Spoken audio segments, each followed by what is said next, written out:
Thank you, thank you. Hi, my name is Sachin. Of course, I am not a famous comedian. ये मेरा first stand up comedy है.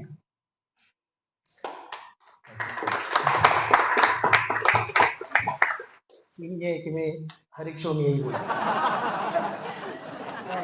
क्योंकि जब भी मैं उसके बाद में मेरे कॉमेडी का रिकॉर्डिंग देखता हूँ, उसका क्वालिटी इतना गंदा होता है कि मुझे लगता है ऐसे बोल के मैं सेफ जोन में हो जाता हूँ. फिर वो देख के मुझे खुद को बुरा नहीं लगता, मुझे उन लोगों का बुरा लगता है जो पैसे दे के ये देखने के लिए आते हैं. तुम लोग थोड़े अमीर लग रहे हो, तो आज मुझे दुख नहीं होगा. क्या है, कॉमेडी और मेरा इतना कनेक्शन नहीं है, इतना केमिस्ट्री हमारी जमती नहीं. मेरा स्वभाव बहुत शांत है. ऐसा नहीं कि बचपन में बहुत शरारती था. लेकिन बाद में एक हादसा हो गया जिससे मेरी लाइफ थोड़ी चेंज हो गई. मेरी शादी हो गई. और मतलब वो शादी इतना बड़ा हादसा था कि उसके एक दिन पहले का मुझे सब कुछ क्लियर याद है, उसके बाद सब कुछ धुंधला धुंधला. और मैं मुझसे नहीं, आकांक्षा, ये हादसा जब भी मैं याद करता हूँ मेरा दिल खुद ही खुशियां ढूंढने चला जाता है. एनीवे, तो क्या था, मैं और मेरी गर्लफ्रेंड थी आकांक्षा. हमारा सब कुछ ठीक चल रहा था, लेकिन मेरे घर वाले से मेरी खुशी देखी नहीं गई. उन्होंने मेरी शादी कर दी. ऐसे नहीं कि उसके बाद ठीक ठाक चल रहा है, उसके बाद भी सब कुछ ठीक ठाक चल रहा है, लेकिन मेरी वाइफ के हिसाब से. मेरे हिसाब से होता तो मैं यहाँ नहीं होता, वो भी संडे के दिन. अच्छा, तुम लोगों ने मिसेस मूवी देखी है क्या, जो रिसेंटली आई है? देखिए. अच्छा, जिन लोगों ने देखी है आई लव यू, जिन लोगों ने नहीं देखी सुन लो चुपचाप. उसमें दो किरदार होते हैं, रिचा और दिवाकर. उसका वाइफ, वो हाउस वाइफ है, और उसका हस्बैंड दिवाकर. थोड़ी हाउस वाइफ फोकस्ड मूवी है.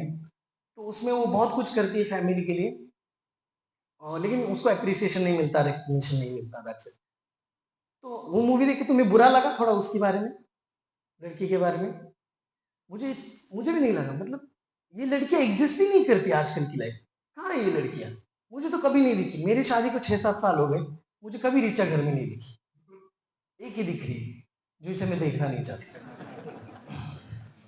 Anyways, अभी शादी में कैसे होता है, वो शादी, सॉरी, वो मूवी अच्छी थी, लेकिन सबके लिए अच्छी थी मतलब, लेकिन मेरे लिए वो थोड़ी हॉरर हो गई, क्योंकि वो मैं मेरी वाइफ के साथ देख रहा था. ठीक है. और हर एक सीन पे मेरी वाइफ उस पे एक्शन दे रही, मतलब रिएक्शन दे रही. नहीं था पहली, वो मूवी स्टार्ट होते ही वो जो रीचा है, वो ड्रम के आजू बाजू में नाच रही है. और फिर मेरी वाइफ कमेंट डालती है और बोलती है, देखो, शादी के पहले हर एक लड़की नाचती है. मैंने कहा, शादी के बाद भी नाचती है, बस उस ड्रम में उसका हस्बैंड होना चाहिए. उसके बाद एक सिलबट्टे का सीन है, उस पे वो सिलबट्टा पीस चटनी बनाती है, और वो ऐसा हाथ उसको लग जाता है. फिर मेरी वाइफ कहती,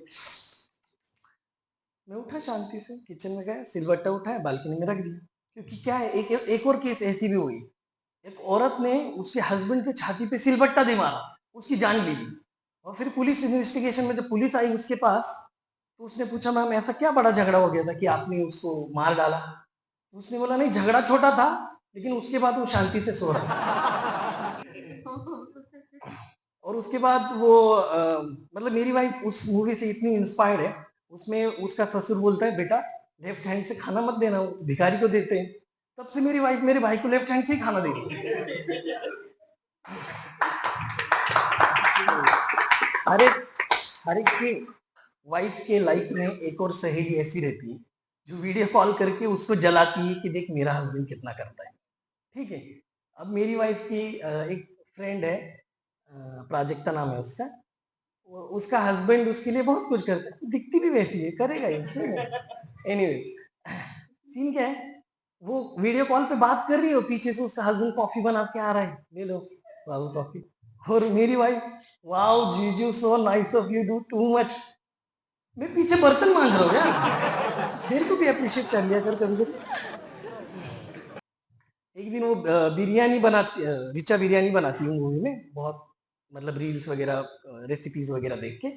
और भगवान कसम लेके बोल रहा हूँ, मेरी वाइफ ने घर में कभी बिरयानी नहीं बनाई. और वो बोलती है, देख, और वो उसके बाद दिवाकर घर पे आता है, बोलता है कि नहीं नहीं, बहुत ओवर ईटिंग हो गई है, will not have biryani, will have something light. मेरी वाइफ बोलती है, देखा, इन लोगों को कुछ नहीं पड़ी, हम लोग कितना। मैंने कहा सुन, उसने बोला क्या? मैंने कहा सुनो, हमने कभी बिरयानी घर पे नहीं बनाई। बोली इसीलिए नहीं बनाई क्योंकि कोई अप्रिशिएट नहीं करता, हमेशा बिरयानी पार्सल होती है। उस पर मेरी वाइफ कमेंट डालती मसाला थोड़ा ज्यादा हो गया, और सुनने वाले को लगता है इसने ही बनाई। लास्ट में सीन क्या है पता है क्या? एक ही चीज है जिसमें मेरी वाइफ डिसएग्री हुई, सेक्स। उसमें दिवाकर मैकेनिकल सेक्स करता है अकॉर्डिंग टू रिचा, ठीक है। रिचा बोलती मुझे दर्द होता है दिवाकर, कुछ तो फोर प्ले किया करो। मैं थोड़ा खुश हो गया because I am good at four play. मैंने मेरी वाइफ की तरफ देखा, मेरी वाइफ ने बोला मतलब मेरी लाइफ में इससे थोड़ा उल्टा चल, जब भी मैं फोर प्ले ज्यादा करता हूँ तो मेरी वाइफ बोलती बहुत टाइम पास करती हो यार तुम, मेन कोर्स पे कभी आती ही नहीं। लास्ट एक सीन है उसमें जो मुझे बहुत दिल को छू, ऋचा बस्ट हो गई। मतलब वो सब माहौल से बहुत ज्यादा काम करके, जैसे ही दिवाकर अंदर आता है वो गंदा पानी उसके मुंह पे फेंक देती, ठीक है। और जैसी वो सीन हुआ ना, मेरी वाइफ बोली ये ले मेरी शेर, ठीक है। ठीक है, अच्छा है, Richa at least could come out. उसके बाद दिवाकर का सीन है, दिवाकर मेरा भाई नेक्स्ट डे सेम टेबल पे सेम टाइम पे सेम ब्रेकफास्ट खा रहा है बंदा, बस वाइफ बदल ली उसकी। Thank you, that's my time. Next is लिखित, लेट्स वेलकम लिखित।